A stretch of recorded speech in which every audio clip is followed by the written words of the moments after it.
Good morning. আজকে class 7 এর ম্যাথে ক্ষেত্রফল আর পরিসীমা সম্পর্কে একটু বলে রাখি, কারণ এরপরে অঙ্ক চ্যাপ্টারে আসবো। ক্ষেত্রফল, আয়তক্ষেত্রের ক্ষেত্রফল ইত্যাদি দিয়ে একটা চ্যাপ্টারে আসবো, সেই জন্য এই সূত্রগুলো একটু দেখে নাও। আয়তক্ষেত্র জিনিসটা কি? আয়তক্ষেত্র হচ্ছে সামান্তরিকের একটি কোণ সমকোণ হলে তাকে আয়তক্ষেত্র বলে। আয়তক্ষেত্রের দুজোড়া বিপরীত বাহুর মধ্যে যে সরলরেখাংশ দুটির দৈর্ঘ্য বড় সেই দুটিকে আয়তক্ষেত্রের দৈর্ঘ্য বলে। যেমন এটা একটা আয়তক্ষেত্র, নাম দিয়ে দাও এ বি সি ডি। তাহলে এখানে হচ্ছে এডি আর বিসি, এটা হচ্ছে দৈর্ঘ্য। আর অপেক্ষাকৃত ছোট বাহু দুটিকে আয়তক্ষেত্রের প্রস্থ বলা হয়, যেমন এবি আর সিডি, এইগুলোকে বলা হচ্ছে প্রস্থ। ঠিক আছে? আয়তক্ষেত্রের পরিসীমার সূত্র দেখে নাও। আয়তক্ষেত্রের পরিসীমা সমান হচ্ছে 2 ইনটু দৈর্ঘ্য প্লাস প্রস্থ একক। একক যা থাকবে সেটা লিখতে হবে। তাহলে আয়তক্ষেত্রের পরিসীমা সমান 2 ইনটু দৈর্ঘ্য প্লাস প্রস্থ। এবার আয়তক্ষেত্রের দৈর্ঘ্য সমান কি? অর্ধ পরিসীমা মাইনাস প্রস্থ। অর্ধ পরিসীমা মাইনাস প্রস্থ। অর্ধ পরিসীমা মানে কি? এই পরিসীমাকে 2 দিয়ে যদি ভাগ করা হয় সেটাই হচ্ছে অর্ধ পরিসীমা, অর্থাৎ হচ্ছে দৈর্ঘ্য প্লাস প্রস্থ, এটাই হচ্ছে অর্ধ পরিসীমা। দৈর্ঘ্য সমান হচ্ছে অর্ধ পরিসীমা মাইনাস প্রস্থ একক, আর আয়তক্ষেত্রের প্রস্থ সমান হচ্ছে অর্ধ পরিসীমা মাইনাস দৈর্ঘ্য একক। এবার হচ্ছে কি আয়তক্ষেত্রের ক্ষেত্রফল কি? আয়তক্ষেত্রের ক্ষেত্রফল সমান হচ্ছে দৈর্ঘ্য ইনটু প্রস্থ। দৈর্ঘ্য ইনটু প্রস্থ বর্গ একক। এটা মাথায় যেন সবসময় থাকে, বর্গ একক অবশ্যই লিখতে হবে ক্ষেত্রফলের ক্ষেত্রে। এবার হচ্ছে কি আয়তক্ষেত্রের দৈর্ঘ্য সমান হচ্ছে ক্ষেত্রফল ভাজিত প্রস্থ একক। একক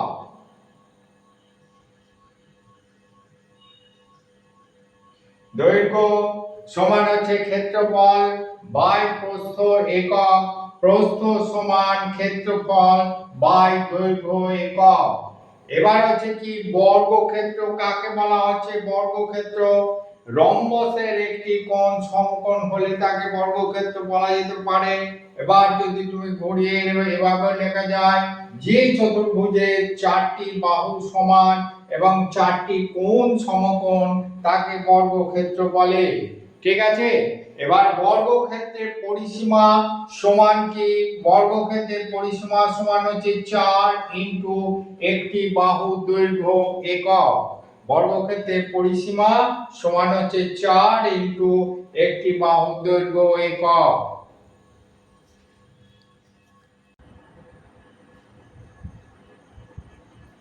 এবার দেখে নাও বর্গক্ষেত্রের বাহু। বর্গক্ষেত্রের বাহু হচ্ছে সমান হচ্ছে পরিসীমা বাই 4। পরিসীমাকে যদি 4 দিয়ে ভাগ করা হয় তাহলে হচ্ছে বর্গক্ষেত্রের একটি বাহু পাওয়া যাবে, এটা একক। এবার হচ্ছে বর্গক্ষেত্রের ক্ষেত্রফল সমান হচ্ছে বাহু ইনটু বাহু, অর্থাৎ বাহু স্কয়ার বর্গ একক। বাহু স্কয়ার বর্গ একক। আবার যদি ক্ষেত্রফল দেওয়া থাকে বাহুর দৈর্ঘ্য বার করতে হয় তাহলে এই সূত্রটা ব্যবহার করা যেতে পারে। বাহু সমান হচ্ছে √ওভার বর্গক্ষেত্রের ক্ষেত্রফল। √ওভার বর্গক্ষেত্রের ক্ষেত্রফল। এবার হচ্ছে দেখো একটা আয়তাকার একটি ঘরের 4 দেওয়ালের ক্ষেত্রফল সমান কি? আয়তাকার একটি ঘরের 4 দেওয়ালের ক্ষেত্রফল সমান হচ্ছে 2 ইনটু দৈর্ঘ্য প্লাস প্রস্থ ইনটু উচ্চতা বর্গ একক। অর্থাৎ হলো কি 2 ইনটু দৈর্ঘ্য প্লাস প্রস্থ সমান হলো পরিসীমা ইনটু উচ্চতা বর্গ একক। ঠিক আছে?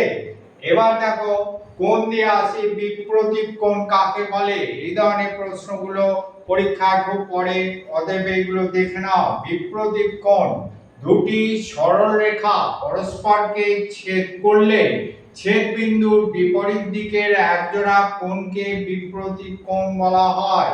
দেখো AC এবং BD দুটি সরলরেখা পরস্পর O বিন্দুতে ছেদ করেছে, এর বিপরীত কোণ তাহলে হচ্ছে AOB, এর বিপরীত কোণ DOC, এর বিপরীত কোণ হলো DOC। আর হচ্ছে BOC, দেখো BOC এর বিপরীত কোণ হচ্ছে AOD। ঠিক আছে, এবার দেখো ছেদক কাকে বলা হচ্ছে? ছেদক বা ভেদক যে সলেখাংশ দুটি বা তার বেশি সলেখাংশকে আলাদা আলাদা বিন্দুতে ছেদ করে, আলাদা আলাদা বিন্দুতে। যেমন মনে করো এখানে একটা বিন্দু, এখানে একটা বিন্দু, দুটো আলাদা আলাদা বিন্দুতে ছেদ করছে, তাকে ছেদক বা ভেদক বলা হচ্ছে। তাহলে এখানে হচ্ছে AB সলেখাংশ এবং CD সলেখাংশ, এটাকে ভেদক হচ্ছে EF, এখানে ভেদক হচ্ছে EF। ঠিক আছে,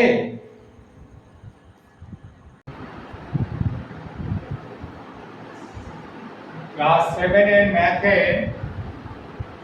অন্তঃস্থ কোণটা দেখে নাও। অন্তঃস্থ কোণ দুটো সমান্তরাল সরেখাকে একটা ছেদক EF ছেদ করেছে। AB CD সমান্তরাল সরেখাটাকে EF একটা ছেদক ছেদ করেছে। যে 8টা কোণ তৈরি হয়েছে, এই 8টা কোণগুলোকে অন্তঃস্থ কোণ বলে, আর কোণগুলোকে বহিঃস্থ কোণ বলে, কোণগুলোকে অনুরূপ কোণ বলে, কোণগুলোকে একান্তর কোণ বলে। এগুলি দেখে নাও। অন্তঃস্থ কোণ, অন্তঃস্থ কোণ হচ্ছে 2, 5।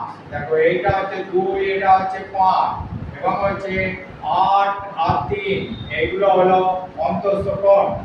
এবার হচ্ছে কি 2 আর 5 এবং 3 আর 8 ছেদকের একই পাশের অন্তঃস্থ কোণ। দেখো এই পাশের অন্তঃস্থ কোণ, এটাও এই পাশের অন্তঃস্থ কোণ, একই পাশের অন্তঃস্থ কোণ।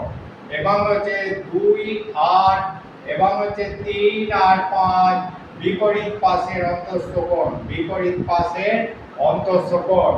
এবার বহিঃস্থ কোণগুলো কোনটি?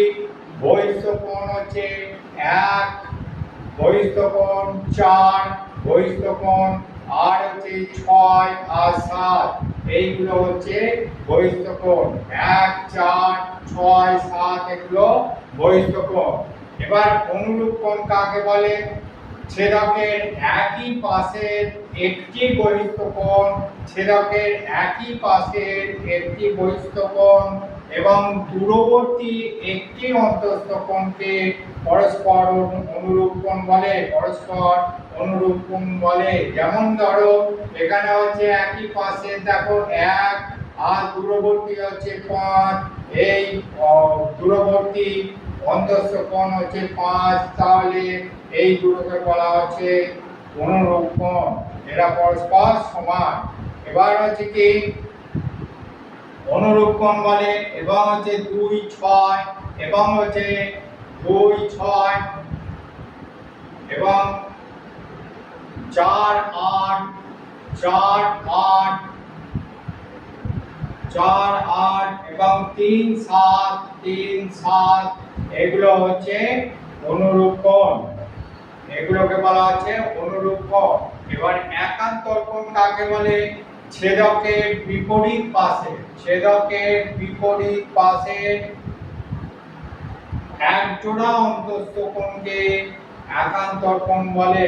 এরা পরস্পর সমান। যেমন হচ্ছে দেখো এখানে হচ্ছে 2 আর 8, বিপরীত পাশে 2, 8 এবং হচ্ছে 3 আর 5, 3 আর 5, এটা হচ্ছে পরস্পর একান্তর কোণ, এরা পরস্পর সমান।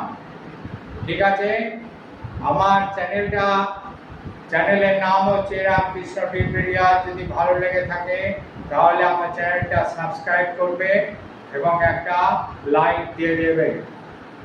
আবার দেখাবে পরের ভিডিওতে।